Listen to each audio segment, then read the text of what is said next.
एक दिन लक्ष्मी की बड़ी बहन ज्येष्ठा ने उससे कहा, बहुत दिनों से एक बात मेरे मस्तिष्क में कौंध रही है। सोचती हूँ कि तुमसे पूछूं या नहीं। ऐसी क्या बात है बहन? मन में जो कुछ भी है निसंकोच पूछो। वैसे भी कोई बात मन में ना रखकर उसका समाधान कर लेना ही बुद्धिमानी है।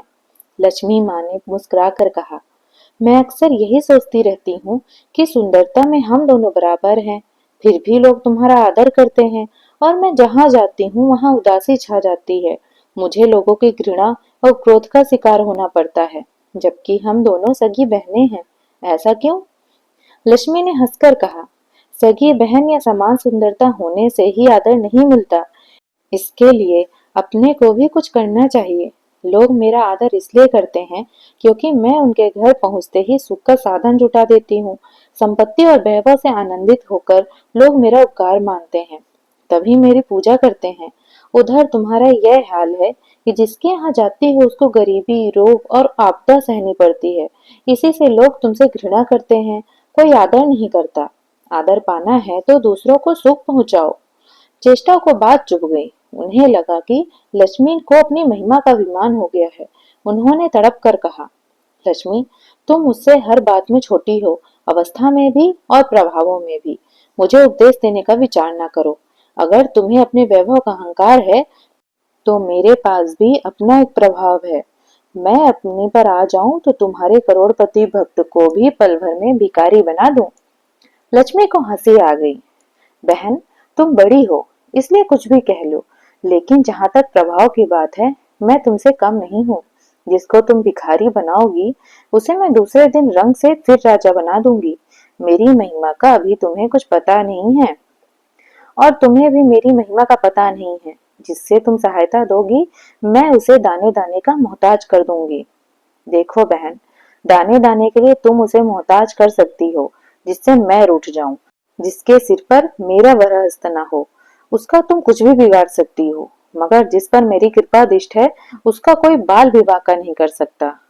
अगर तुम अपना प्रभाव दिखाने के लिए इतनी ही उतावली हो तो कल अपना प्रभाव दिखा लेना। ठीक है, बोलो कहाँ चलें? दूर क्यों जाएं? पास ही अनुराधापुर है। उसमें एक ब्राह्मण रहता है, दीनानाथ। वह रोज मंदिर में पूजा करने जाता है। वह मेरा बहुत बड़ा भक्त है। उसी पर हमें अपनी अपनी महिमा दिखानी है। ज्येष्ठा को ताव आ गया। उन्होंने हाथ झटक कर कहा, ठीक है, देख लेना, कल तुम्हारा सिर झुक जाएगा। कहकर वह एक ओर चली गई। लक्ष्मी वहीं खड़ी अपनी बहन के क्रोध और अहंकार पर मुस्कुराती रही। दूसरे दिन दोनों बहनें अनुराधापुर के विष्णु मंदिर में पहुंची। उन्होंने वेश बदल रखा था। साधारण स्त्रियों की तरह वे मंदिर के द्वार पर बैठ गईं। लोगों ने देखा अवश्य, मगर किसी ने उनकी ओर कोई खास ध्यान नहीं दिया। ध्यान देने वाली कोई खास बात थी भी नहीं। वह मंदिर था और वहां हर रोज दीन दुखी आते जाते रहते थे। वहां आने वाले सभी किसी न किसी परेशानी में घिरे रहते थे। फिर भला उन्हें किसी दूसरे की परेशानी से क्या सरोकार हो सकता था? थोड़ी देर बाद वहां दीनू पंडित आया। दोनों बहनों की नजर उस पर जम गई। पूजा करके जब वह लौटने लगा तो ज्येष्ठा ने कहा, लक्ष्मी, वह देखो, तुम्हारा भक्त आ रहा है। बन पड़े तो कोई सहायता करो। हाँ, करती हूँ, कहकर लक्ष्मी ने एक पोले बांस में मोहरे भरकर दीनू के रास्ते में रख दिया। ज्येष्ठा ने बांस को छूकर कहा, अब तुम मेरा प्रभाव भी देख लेना। पूजा करके लौट रहे दीनू ने रास्ते में पड़ा एक बांस का टुकड़ा उठा लिया। उसका विचार था, किसी न किसी काम में आ ही जाएगा। घर में 100 जरूरतें होती हैं। अभी वह पंडित कुछ ही कदम आगे बढ़ा था कि उसे एक लड़का मिला। लड़के ने पहले पंडित जी से राम राम की, फिर बड़ी विनम्रता से बोला, पंडित जी, मुझे चारपाई के लिए ऐसा ही बांस चाहिए। दादा ने यह कहकर भेजा है, जाओ बाजार से ले आओ। ऐसा बांस पंडित जी कहाँ मिलेगा? दीनू ने कहा, मैंने मोल नहीं लिया, रास्ते में पड़ा था सो उठा लाया। लो, तुम्हें जरूरत है तो तुम ही ले जाओ। वैसे बाजार में 1 रुपए से कम नहीं है। लड़के ने एक चवन्नी देते हुए कहा, मगर मेरे पास यही चवन्नी है पंडित जी, अभी आप इसे को रखिए, बाकी 12 आने शाम को घर दे जाऊंगा। पंडित जी खुश थे, बिना किसी हिल हुजूत के रुपए कमा लिए। दीनू पंडित ने चवन्नी लेकर बांस लड़के को दे दिया। मंदिर के पास खड़ी दोनों देवियां यह सारी लीला देख रही थीं। ज्येष्ठा ने कहा, लक्ष्मी, देखा तुमने, उतनी मोहरें सिर्फ एक चवन्नी में बिक गईं। और अभी क्या, यह चवन्नी भी तुम्हारे भक्त के पास से नहीं रुकेगी। चलो उसके पीछे चलते हैं और देखते हैं कि क्या होता है। दोनों बहनें दीनू के पीछे पीछे चलने लगी। एक तालाब के पास दीनू ने डोलची रख दी और कमल के फूल तोड़ने लगा। उसी बीच एक चरवाहे का लड़का आया और डोलची में रखी चवन्नी लेकर भाग गया। दीनू को पता ही नहीं चला। फूल तोड़कर वह अपने घर की ओर चलने लगा। इतने में वही लड़का आता दिखाई दिया जिसने चवन्नी देकर उसका बांस ले लिया था। करीब आकर वह बोला, पंडित जी, यह बांस तो बहुत बजनी है। दादा ने कहा है कोई हल्का बांस चाहिए, इसकी चारपाई ठीक न होगी। यह लीजिए, आप अपना बांस वापस ले लीजिए, कहकर उसने बांस पंडित जी के हवाले कर दिया। दीनू ने बांस ले लिया, लेकिन चवन्नी तो डोलची में थी ही नहीं। तब उसने कहा, बेटा, चवन्नी तो कहीं गिर गई है, तुम मेरे साथ घर चलो, वहीं दूसरी दे दूंगा। इस समय मेरे पास एक पैसा नहीं है। तब आप जाइए, मैं शाम को घर आकर ले जाऊंगा। यह कहकर लड़का अपनी राह बांस फिर पंडित जी के पास आ गया तो लक्ष्मी हौले से मुस्कुराई। उसको इस प्रकार मुस्कुराता देखकर ज्येष्ठा दिल ही दिल में जल उठी। वह बोली, अभी तो खेल शुरू ही हुआ है, देखती चलो मैं कैसे इसे गिनती का नाच नचाती हूँ। दीनू बेचारा इन सब हालातों से बेखबर अपनी धुन में आगे बढ़ा जा रहा था। उसे क्या पता वह शतरंज की मोहरा बना हुआ है। वह तो धूप छांव की भांति दोनों बहनों का प्रभाव सहता चुपचाप चला जा रहा था। एक और आगे गांव में एक हीर मिला।